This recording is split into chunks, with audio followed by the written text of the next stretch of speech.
اور روزہ اس طرح رکھنا ہے کہ روزہ صرف پیٹ کا نہ ہو، تھوڑا زبان کا بھی ہو۔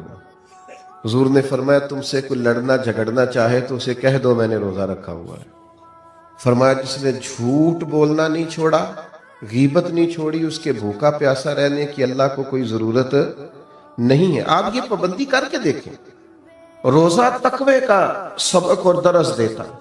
تھوڑا اپنے آپ کو پابند کریں کہ رمضان المبارک کا ماہ نور ہے، میں نے جھوٹ زبان سے نکالنا ہی نہیں، میں نے کوئی خلاف واقعہ بات نہیں کرنی، کچھ بھی ہو جائے مجھے زیادہ گفتگو ہی نہیں کرنی چونکہ میں روزہ دار ہوں۔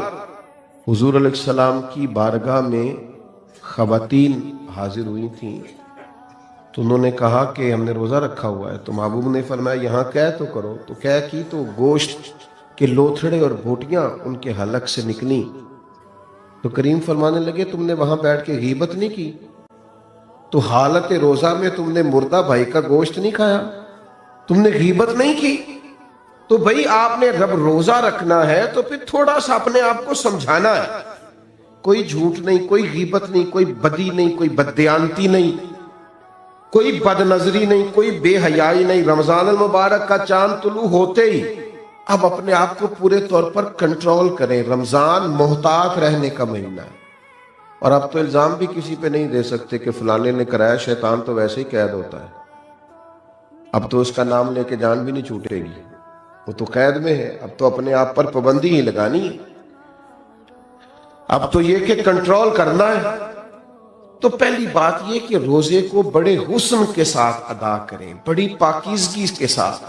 روزہ بڑی نعمت ہے، آپ یقین کریں روزہ رکھا ہوا ہوتا ہے نا انسان نے تو عجیب سی وہ روحانیت محسوس کرتا ہے۔ روزہ عقیدہ توحید کا بہت بڑا اظہار ہے، پتہ چلتا ہے کہ یہ بندہ رب کو ماننے والا ہے۔ کیوں